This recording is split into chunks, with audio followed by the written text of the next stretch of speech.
gama da shi. Zafin zan juya kyamara ka zauna a gurin. Zai juya. Complete za mu ɗauka Kano. Wannan soyayya da nake bashi ba ta gaske ba ce ba, ina yin ta ne don in kare ka. Wannan shine dalilin da yasa. Wannan shine me? Wannan shine dalilin da yasa nake biye masa.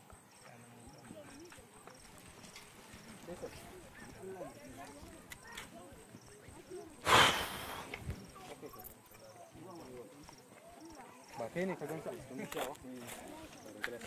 Dan ka to daga haka. Ba ko shigo za kai. Ni ma kai na shi. Yawwa shi ma yana Domin abokina. Yawwa Ni ma ne. In ka shigo misali daga haka. irin kallon na yawwa Sai ka zo nan tukunna zaka juyo. Ni kai na abokina shaida ne. Domin lokacin da Sani yake mata wannan magana zai salwantar da rayuwarka ina wajen. Sai mu tafi flashback din lokacin da ka gansa a nan. za a dora kenan yes. In tushen naka ji. Kai magana karfi domin a ji muryarka. Malam dai wannan abin yana yi sosai go. Yana tashi a yanzu mun zama kwamfuta idan ka shiga da kadai nan sai ka yaka sai ka kalle shi hakika ni ma aboki yama ni wallahi kai na dauka Tabbas da abin da ta faɗa maka kan gaskiya ne. Saboda aboki na ni ma shaida ne domin duk abin ma da ta ga ma gaskiya ne sai ka dan karasu abubuwan ma da yawa a gaba na aka domin na ji lokacin da Sani yake cewa zai kashe ka idan bata amshi soyayya hakan ne ma ya sa mata yadda har ma za ka sa masa zoyi.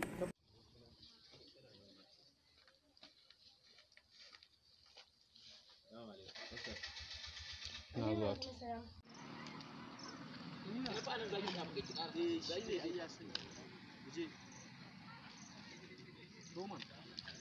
Wai dan Allah me haka dan Allah. Ka wannan fassama kawon da ki zo ki nuna baki a sona. Tashi da bilu. Voice studio ta musu bureka.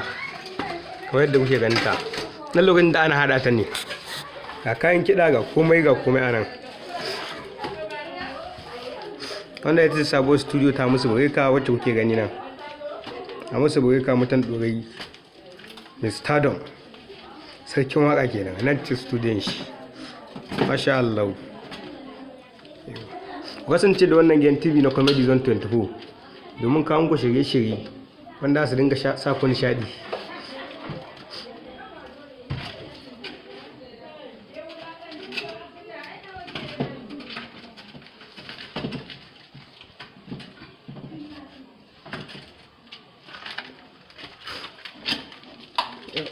Yau masha Allah kamar da kuke ganin wannan ita speaker da sarkin waka Hamisu Bureka yake amfani da ita. Wannan ita ce TV wacce Hamisu Bureka yake amfani da ita a studion nan nashi. Masha Allah. Yau masha Allah ga keyboard sannan kuma ga shi ga kujerar da Hamisu Bureka yake zama a kai idan zai buga waka.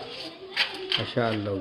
Kafin mu kawo muku wakar da zai buga an jima a gaban ku kalle ta kuma. Yau masha Allah.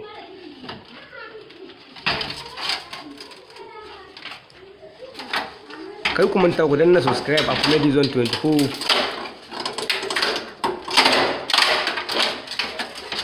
Ya kake fasa masa TV?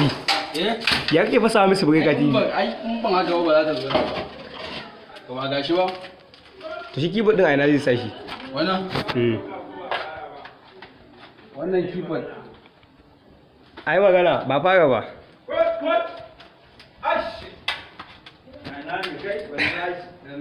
A dangare da tabo danye a jikin tabiyar nan. Action! Dukkan nan kaga studio mai kyau wannan. Kaf garin nan ba studio mai kyanta musu Bureka. Action! Sai na mouse. Mouse gashi na hannunka. To kadde wannan da suka zo kallon studio. To wannan yare kike ji yaran ne yake ji zan iya miki da shi. Kamar yadda kika ga na rubuta. Duk garin nan bai. Mana nan zan yi waƙa Dan ne ga gwada. Ni ne salamu alaikum jama'ata. Sunana Hamisu Burekan waka. Burekan waka. Wannan studio ya Isa Miga. To wannan studio. To to daga farko za za ku dinga mun tambaya daga farko za ka faru a mai gida wannan studio alhamdulillah a studio ya fita da alamu kuma naga ana gayyatar manyan mawaka suna zuwa gunda suna aikuna kamar irin suwa suke aiki a gurin nan irin su Adam A Zango to ya zo mun yi aiki da shi tare a nan irin su Ado Banja sun zo mun yi aiki da su wannan yaron M Sharif ma ɗazin nan ya bar gurin nan ya zo mun yi aiki da shi ana to ka san kalubale dan tana harka da irin wa'annan yaran su A Zango su Gwanja yan White House ne da kuma su can a can mun yi aiki da Yemi Alade tun 2002 lokacin